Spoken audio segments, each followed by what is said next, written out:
Temple city seat దక్కింది అన్న ఆనందం మిగలేదు. సీటు మారినా టికెట్ దక్కిందన్న సంతృప్తి ఆ అభ్యర్థికి లేదు. దోస్తుల సహకారం అసలే లేదు. సొంత పార్టీ నేతలే ప్రచారానికి కలిసి రావట్లేదు. దీంతో ఒంటరి పోరాటంలా సాగుతోంది జనసేన అభ్యర్థి ప్రచారం. 3 పార్టీలు పోటీ పడ్డా ఆ సీటులో మిత్రపక్షాల మధ్య సమన్వయం కుదిరేలా కనిపించట్లేదు. పెద్దలు జోక్యం చేసుకున్నా కూడా నేతలు అలకపాన్పు దిగలేదా? కలిసిరాని మిత్రపక్షాలు, సొంత పార్టీలోనూ సెగలు, తిరుపతిలో జనసేనకు సవాళ్లు. 3 పార్టీలు ముచ్చటపడ్డ చోట పొత్తులో జనసేనకు ఛాన్స్ దొరికింది. కీలకమైన పుణ్యక్షేత్రంలో జెండా ఎగరేద్దామనుకుంటే మిత్రపక్ష పార్టీలు మొహం మార్చుకున్నాయి. 3 పార్టీల పొత్తులో కీలకమైన తిరుపతి సీటు జనసేనకు దక్కింది. అయితే కూటమి నేతల సహాయ నిరాకరణ జనసేనని సంకటంలో పడేస్తోంది. వైసీపీని వీడి జనసేనలో చేరిన అరణి శ్రీనివాసులకి తిరుపతిలో కొత్త సవాళ్లు ఎదురవుతున్నాయి. టీడీపీ, బీజేపీ నేతల నుంచి సహాయ నిరాకరణ ఎదురవుతుంటే అటు సొంత పార్టీలోనూ వ్యతిరేకతతో ఉక్కిరిబిక్కిరవుతున్నారు జనసేన అభ్యర్థి అరణి.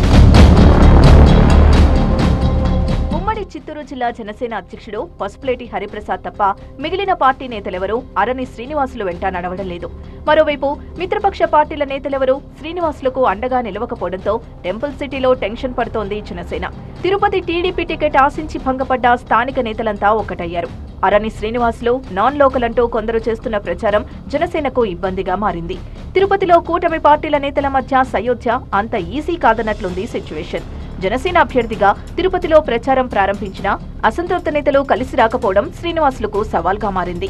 తిరుపతిలోని 3 పార్టీల క్యాడర్లో కూడా సమన్వయం కనిపించడం లేదు. అయితే ఇవేమీ పట్టించుకోకుండా జనంలోకి వెళ్తున్నారు జనసేన అభ్యర్థి అరణి శ్రీనివాసులు. అయితే హడావిడేమీ లేకుండా ఒంటరి పోరాటంలాగే ఉంది జనసేన అభ్యర్థి ప్రచార పర్వం. 10 మంది ఆశావహులున్నప్పుడు అసంతృప్తి సహజమేనంటూ సర్ది చెప్పుకుంటున్నారు అరణి శ్రీనివాసులు. ఉమ్మడి అభ్యర్థిగా అందరినీ కలుపుకొని పోవాలని అధిష్టానం ఆదేశించిందంటున్నారు.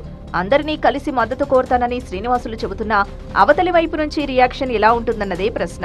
25 ఏళ్ల క్రితమే తిరుపతిలో తనకు ఇల్లుందంటూ నాన్ లోకల్ ప్రచారాన్ని తిప్పికొట్టే ప్రయత్నం చేస్తున్నారు జనసేన క్యాండిడేట్. గిట్టని వాళ్లు ఫ్లెక్సీలు పెట్టినంత మాత్రాన నష్టమేమీ లేదంటున్నారు ఆయన. అన్నీ సర్దుకుంటాయని అరణి భావిస్తున్నా తిరుపతిలో అసమ్మతి నేతల మీటింగ్ రోజుకొకటి జరుగుతోంది. దీంతో జనసేన అధినేత తిరుపతిపై దృష్టి పెట్టారు. మిత్రపక్షాల మధ్య సమన్వయం కోసం పార్టీ పరిశీలకుడిగా క్రమశిక్షణ సంఘం సభ్యుడు అజయ్ కుమార్ ని తిరుపతికి పంపింది పార్టీ హైకమాండ్.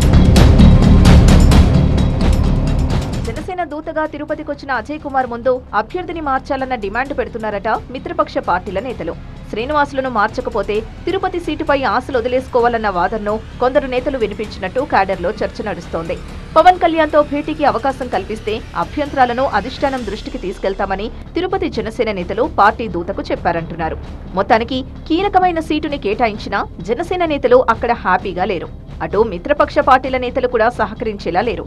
దీంతో పొత్తు సీట్ల విషయంలో రాజీ పడ్డా పోటీ చేస్తున్న సీట్లలో అలకలు, అసంతృప్తులు జనసేనకు తలనొప్పిగానే ఉన్నాయి.